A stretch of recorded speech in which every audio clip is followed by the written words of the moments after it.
Sa gitna ng mga taong naglalakad, isang babae ang tumititig ng masama nang bigla niyang inatake at kinagat ang lalaki. Ang babae pala ay isang zombie. Sa loob lamang ng ilang araw, mabilis na kumalat ang virus sa buong bansa ng Japan. At sa loob lamang ng 4 na taon, nagmistulang patay na syudad na ang Tokyo. Sa ilalim ng syudad matatagpuan ang isa pang branch ng Umbrella Corporation. 2 sundalong nagbabantay sa labas ay bigla na lang inatake ng di matukoy na mga armado. Si Albert Wesker, isa sa mga high-ranking officer ng Umbrella Corp, ay nakaramdam ng hindi tama kaya agad niyang dinispatcha ang mga sundalo na bantayan ang elevator entrance sa base. Gayunpaman sa pagbukas ng elevator, wala silang nakita at hindi nila napansin na nakapasok na pala ang kalaban sa pamamagitan ng ventilation duct. Ito pala ay walang iba kundi si Alice na nanggaling pa mula North America hanggang Tokyo. Sumugod si Alice sa mga sundalo at sabay-sabay niyang pinatay ang mga ito.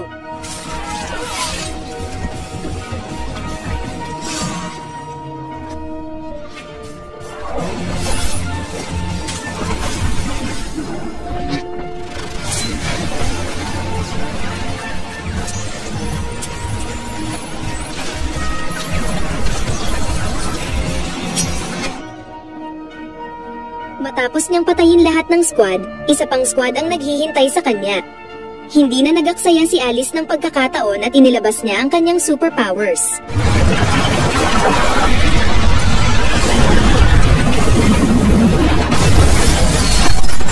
Hindi natin lubos akalain na isang clone lang ni Alice ang makakapagpabagsak sa kanila. At hindi lang nag-iisa ang clone na ito. Sa katunayan ay kumalat na ang clone ni Alice sa buong pasilidad ng Umbrella Corp. Napagtanto ni Albert na hindi na maganda ang sitwasyon at wala na siyang choice kundi lisanin ang lugar sakay ng helicopter. Inactivate niya na rin ang self-destruct sequence ng base at sa ilang sandali lang, ang buong pasilidad ay sumabog.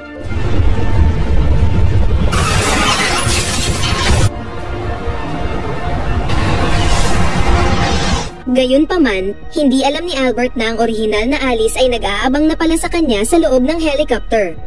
Lumapit si Alice sabay tutok ng baril kay Albert, pero biglang tinurukan ni Albert si Alice ng newly developed serum, kung saan nino-neutralize nito ang T-virus sa katawan ni Alice dahilan upang humina ang special na abilidad ni Alice katulad ng telekinesis. Naging pabor ito kay Albert at madali niya lang tinalo si Alice.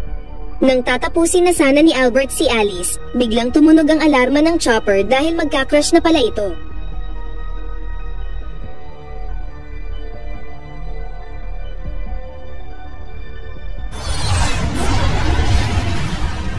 Himalang nabuhay pa rin si Alice matapos ang pagsabog. Ilang buwan ang lumipas, nakasakay si Alice ng eroplano patungo sa Alaska para hanapin si Claire at iba pa. Subalit pagdating niya sa lugar, tumambad sa kanya ang maladesyertong lugar na may ilang eroplano ang nakapark. Tila ba salungat ito sa ipinahayag sa radyo na ang Arcadia raw ay ligtas na lugar. Sa pagmamasid ni Alice sa paligid, sa wakas nakita niya rin ang ginamit na chopper nila Claire. Habang nagre-record siya, bigla niyang napansin ang isang figura na tumakbo sa likuran niya. Agad niya itong hinabol pero bigla rin itong nawala. Akala niya nagtago ito sa loob ng bukas na eroplano. Pero mga uwak lang pala ang nandito. Sa di inaasahan, isang babae ang biglang sumapak kay Alice at nagsimula silang magpambuno. Kahit na nawala ang T-virus enhancement ni Alice, naging impresibo pa rin ang ipinakita niya. Nang tingnan niya na ang babae, ito pala ay si Claire at mayroong mechanical spider sa dibdib niya. Sa pagsapit ng gabi, nagising na rin si Claire pero nawala ang alaala niya at hindi niya na rin makilala si Alice. Tila ba ang spider na nasa dibdib niya ang may pakana nito? Pagkatapos, lumipad na si Alice sakay ng eroplano kasama si Claire para maghanap ng iba pang survivor. Kalaunan nakarating na sila sa lugar ng Los Angeles pero ang itsura ng syudad ay tuluyan nang nawasak. Gayunpaman habang nagmamasid si Alice sa lugar, napansin niya ang di mabilang na zombie na nakapalibot sa isang gusali.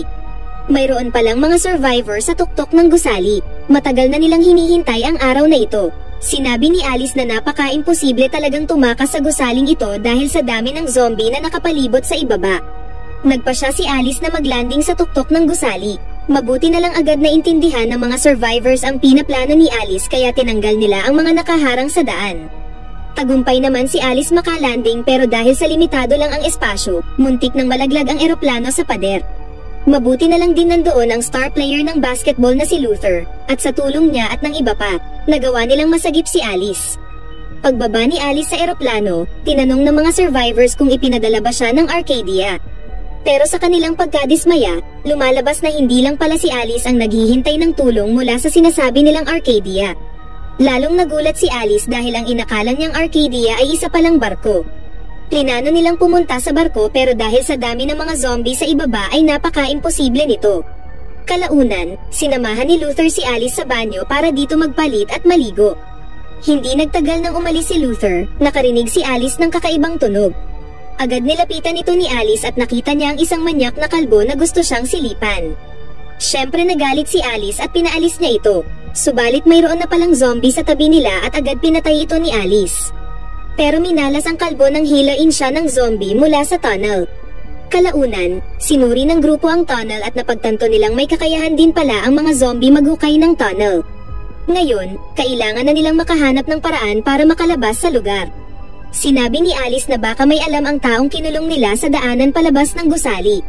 Sa kabila ng pag-aalinlangan ng grupo, pinakawalan ni Alice ang lalaki sa kulungan. Ngunit paglabas ng lalaki, napansin niya si Claire. Lumalabas na ang lalaki pala ay kuya ni Claire na si Chris Redfield. Gayunpaman dahil walang maalala si Claire, hindi siya basta nagtiwala sa sinasabi ni Chris. Sa parehong sandali, isang higanting nilalang na may dalang palakol ang lumapit sa gusali. Agad pinangunahan ni Chris ang grupo sa lugar kung saan naroroon ang armored vehicle na magagamit nila. Mayroon ding iba't ibang mga armas ang nasa loob. Pagkatapos, isang malakas na impact ang gumambala sa kanila. Ito pala ay nilalang na sinisira ang tarangkahan. Pumunta si Alice at Chris sa binabahang lugar ng armory, habang si Claire at Luther naman ang bahala sa pagdepensa ng tarangkahan. Ang iba naman ay inatas ang buksan ang bakal na pinto para kunin ang armored vehicle. Kalaunan nakarating na si Alice at Chris sa lugar ng armory. Sumama din pala sa kanila si Sofia pero sa kasamaang palad ay may nakasunod pala na zombie sabay kinuha nito si Sofia. Ilan pang mga zombie ang lumitaw sa tubig pero pinatay ito ni Chris at Alice sabay nilisan nila ang lugar. Sa wakas narating na nga nila ang mga arsenal na sobrang ikinatuwa ni Alice. Samantala, nabuksan na nga nila ang steel gate pero sa kasamaang palad, nakalabas pa talaga ang makina ng sasakyan.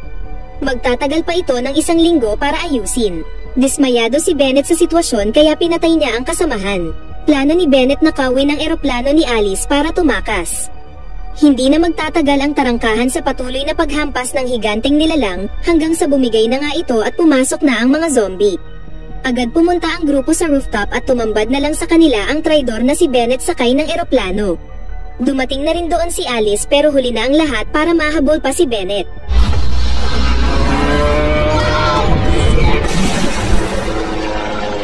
Wala nang nagawa ang grupo sabay dumating na ang napakadaming zombie sa tuktok ng gusali.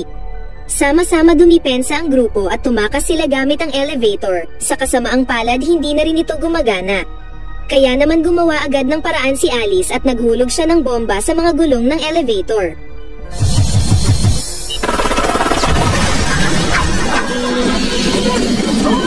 Mabuti na lang mayroong tubig sa ibaba ng elevator at naging paraan ito para ligtas silang makalapag. Samantala, mag-isa lang si Alice na humarap sa mga zombie. Nagtali siya ng cable sa sarili sabay itinapon ang bag ng bomba at pagkatapos tumalon sa napakataas na gusali.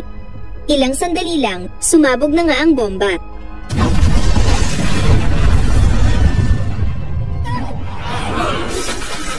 Bago lumapag, binaril ni Alice ang mga zombie at ligtas na nakababa. Sumunod ay hinarap niyang walang takot ang napakaraming zombie at sa tulong ni Luther, tagumpay niyang nakasamang muli ang grupo. Ang daan lang palabas ay sundan nila ang tunnel na hinukay ng mga zombie dahil patungo ito sa sewage pipes na konektado sa dagat. Unang bumaba si Chris at sinundan ni Luther. Pero si Kim ay nag-aalinlangan at biglang nahati ang kanyang katawan. Ito pala ay ang halimaw kanina na tinatawag na The Executioner. Sinipa ni Alice ang Executioner pero wala itong epekto at muntik pa siyang tamaan ng palakol. Sa sobrang lakas ng Executioner, walang magawa si Alice kundi umilag lang. Nang makakuha si Alice ng tsansa para mag-counter, aksidente siyang tinamaan ng Executioner kung saan tumilapon siya sa pader. Mabuti na lang dumating doon si Claire para ibaling ang atensyon ng Executioner. Sunod na inatake ng Executioner si Claire pero madaling nailagan ito ni Claire. Nang makita niya ang baril sa lapag, nagkaroon siya ng ideya. Nang sumugod muli ang Executioner, sumugod din siya sabay padulas, kuha ng baril, at kalabit mula sa ilalim na sumakto sa mukha ng executioner. Akala ni Claire ay patay na ang executioner. Sa di inaasahan ay bigla itong bumangon at mabilis niyang tinapon ang palakol. Buti na lang nakagising agad si Alice at sinagip niya si Claire sa napakabilis na atake ng executioner. Pagkatapos tinuluyan ng nga ni Alice ang ulo ng executioner. Matapos nun, sumunod na si Claire at Alice sa grupo sa pagdaan sa tunnel, at tagumpay nga silang nakarating sa water pipe. Pero sa kasamaang palad, inatake si Luther ng zombie. Hindi na nila siya magawang tulungan dahil natakpan ang tunnel ng mga naglaglagang debris. Kaya naman napilitan na lang ang tatlo magpatuloy. Nakahanap sila ng maliit na bangka at ginamit ito papunta sa higanting barko ng Arcadia. Kalaunan nang makarating na sila sa barko, walang katao-tao dito. Tanging napansin lang nila ay ang eroplanong sinakyan ni Bennett. Nagtungo ang tatlo sa cockpit. Lahat ng system sa cockpit ay gumagana naman. Pinakita sa computer na mayroon libo-libong survivors sa barko pero nasaan kaya sila? Sa kanilang pagdududa, sinimulan ng tatlo ang paghahanap. Napansin nila ang malaking tarangkahan na may logo ng Umbrella Corporation. Lumalabas na ang barkong ito pala ay pag-aari ng Umbrella Corporation. Sa mga sandaling ito, naalala na lahat ni Claire ang mga pangyayari. Pagdating nila sa Alaska, sinalubong agad sila ng mga armadong grupo sakay ng speedboat, at nilagyan sila ng robot spider sa dibdib para kunin sila ng sapilitan. Tanging si Claire lang ang nakatakas sa kanila. Malinaw na isa itong trap ng Umbrella Corporation. Sa mga sandaling ito, ang malaking tarangkahan ay dahan-dahang bumukas. Pumasok ang tatlo at nagsara ang tarangkahan. Sunod-sunod na bumukas ang mga ilaw pero wala ni isang survivor ang nandito. Napansin ni Claire ang control panel na nagsasaad na ang Umbrella Corporation ay nagsasagawa ng eksperimento sa mga survivors. Binuksan ni Claire ang pods nang makita niya ang isa sa mga kasamahan niya. Nang sundan ni Alice ang bakas ng dugo, napadpad siya sa isa pang cabin na puno ng mga helicopter. Nakita niya ang self-destruct program na katulad din doon sa base ng Tokyo. Nagpatuloy pa siya at napansin niya ang madaming bangkay. Pagkatapos, nagulat siya nang makita muli si Albert.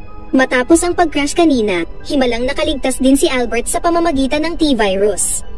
Pagkatapos, dalawang zombie dog ang lumabas. Kinuha ni Alice ang dalawa niyang baril, ngunit dumating si Bennett at tinutukan niya ng baril si Alice. Ang pagdating ni Alice dito sa Arcadia ay planado na palang lahat ni Albert. Sinabi ni Albert na masyadong malakas ang T-virus kaya kailangan niya raw ang dugo ng mga tao para pigilan ang mutation niya. Kaya plinano niya rin na akitin ang ilang mga survivors na pumunta ng Arcadia. Isa pa, kapag nakuha niya rin daw ang dugo ni Alice, mas lalo siyang lalakas ng husto. Gayunpaman hindi basta-basta sasuko si Alice. Sinipa niya ang food tray sabay sipa din sa baril ni Bennett. Matapos niyang ma-knockout si Bennett, kukunin niya na sana ang baril pero inabangan siya ng dalawang zombie dog. Ilang sandali lang, dumating na ang magkapatid na si Claire at Chris sabay tutok ng kanilang baril kay Albert. Gayunpaman, hindi nagpatinag si Albert at agad tinapon ang kanyang salamin sa magkapatid. Masyadong pinalakas ng T-virus ang abilidad ni Albert kaya ang kanyang bilis at liksi ay hindi kayang pantayan. Tulad ng inaasahan walang laban ang dalawang magkapatid at sila ay walang kahirap-hirap na inilak ni Albert sa experimental chamber. Samantala, inatake na ng dalawang zombie dog si Alice. Pero tulad ng inaasahan ay madali lang din napatay ni Alice ang isang aso, at ang sumunod na aso naman ay pinatay niya sa pamamagitan ng pagsipa sa salamin na nahulog. Bigla na lang, sinurpresa siya ng atake ni Bennett. Sinubukan itong ilagan ni Alice pero nasaksak siya sa braso. Kakainin na sana ni Albert si Alice ngunit sinaksak naman agad siya ni Alice sa noo. Gayunpaman ay parang wala pa rin itong epekto kay Albert. Tatakas na sana si Bennett. Pero malas siya dahil nasalubong niya ang babaeng survivor na kinuha ang baril at hinampas si Bennett ng malakas na hampas. Inilabas muli ni Albert ang kanyang galamay sa bunganga para atakihin si Alice. Sa kritikal na sandali, panosa ng babae ang baril kay Alice at direktang binaril si Albert sa ulo. Kahit wasak na ang ulo niya, sinusubukan niya pa rin tumayo. Samantala kinuha ni Alice ang oportunidad para pakawalan si Claire at Chris sa chamber. Pagkatapos inapakan ng magkapatid si Albert sabay walang awang binaril ang mukha ni Albert. Umalis na sila at iniwan si Bennett. Maya-maya lang, napansin ni Bennett ang nakakatakot na halimaw at isang sigaw ang nag-echo sa buong paligid. Nakakagulat, si Albert pala ay buhay pa at nagawa nitong tumakas gamit ang helicopter. Kinain niya ang katawan ni Bennett para i-regenerate ang sarili. Bago umalis, pinindot niya ang self-destruct system sa barko pero sa pagkakataong ito, hindi siya nagtagumpay. Inilagay na pala ni Alice ang bomba sa helicopter at nang mapagtanto ito ni Albert, huli na ang lahat. Isang himala dahil si Luther pala ay buhay pa matapos siyang atakihin ng zombie kanina. Pagkatapos libo-libong survivors ang lumabas sa barko. Nagpa siya ang tatlo na ilayag ang barko at mag-broadcast muli sila sa radyo para iligtas ang mga natitira pang survivors. Pero ang hindi nila inaasahan ay ang pagdating ng napakadaming helicopters ng Umbrella Corporation.